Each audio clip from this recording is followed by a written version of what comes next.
Pak Dudidam, seorang guru SMP, ingin mengajarkan murid-muridnya materi tentang iklan. Tujuan pembelajarannya adalah murid-murid dapat menangkap makna secara kontekstual terkait fungsi sosial, struktur teks, dan unsur kebahasaan dari iklan tentang produk dan jasa.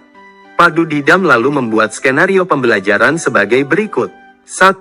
Diskusi seluruh kelas di awal pembelajaran. Pak Dudidam melakukan diskusi untuk memperkenalkan murid pada topik tentang iklan dengan menggunakan beberapa pertanyaan pemandu seperti: apa yang membedakan antara iklan dengan bentuk tulisan lain?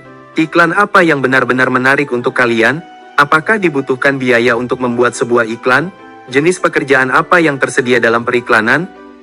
2. Kerja individu, pasangan, kelompok kecil. Setelah itu, Pak Dudidam meminta murid melakukan kegiatan tulis berbagi dengan pasangan lain. Secara individu, murid akan diminta menulis 3 hingga 5 iklan yang menarik bagi mereka. Mereka lalu berbagi apa yang dituliskan dengan satu teman lain, secara berpasangan. Saat berbagi, mereka boleh menambahkan pendapat. Setiap pasangan kemudian berbagi dengan pasangan lain. Setelah itu Pak Dudidam melakukan diskusi dengan seluruh kelas. Ia akan menggunakan daftar iklan yang ditulis oleh masing-masing kelompok sebagai contoh, kemudian membahasnya dengan menekankan pada target audiens sasaran. Pesan utama: mengapa beberapa iklan lebih efektif daripada yang lain? Pak Dudidam lalu memperjelas konsep dan istilah periklanan sesuai kebutuhan. 3. Kerja kelompok kecil. Murid akan diminta untuk membentuk kelompok yang terdiri dari 4-5 orang untuk mendiskusikan kelebihan dan kekurangan berbagai jenis iklan. Setiap kelompok akan diberikan selembar kertas dan bekerja di meja mereka. Setiap lembar kertas grafik memiliki T-chart untuk menuliskan kelebihan dan kekurangan untuk jenis iklan tertentu, misalnya radio, TV, internet, cetak, billboard. Setiap kelompok akan melakukan brainstorming dan mencatat 2 kelebihan dan 2 kekurangan dari jenis iklan tertentu. Dengan menggunakan isyarat yang diberikan guru, setiap kelompok kemudian pindah ke meja kelompok lain. Mereka membaca masukan yang telah ditulis sebelumnya dan menambahkan 2 kelebihan dan kekurangan lagi. Terus berlanjut demikian, sampai setiap kelompok memiliki kesempatan untuk membahas semua jenis iklan.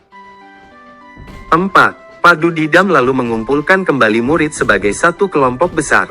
Ia lalu memfasilitasi diskusi yang diperlukan untuk memperjelas dan/atau memperluas pemahaman konsep seperti target audiens, kejelasan pesan, dan penggunaan fitur kebahasaan dan desain seperti pemilihan judul, teks, gambar, dan format. 5. Pak Dudidam lalu memberikan tugas individu. Ia membedakan penugasannya sesuai dengan kemampuan murid.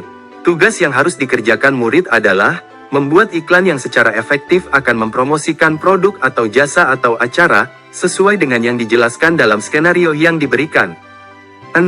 Pak Dudidam menetapkan skenario tugas yang berjenjang sesuai dengan pengetahuan dan pemahaman konsep murid-muridnya. Perbedaan skenarionya adalah, skenario 1 bersifat lebih konkret dan terstruktur dengan petunjuk langkah demi langkah dan mencakup semua informasi yang diperlukan untuk menyelesaikan tugas. Skenario 2 kurang terstruktur dan lebih terbuka dibandingkan skenario 1. Dan skenario 3 bersifat konseptual dan terbuka dan membutuhkan riset. 7.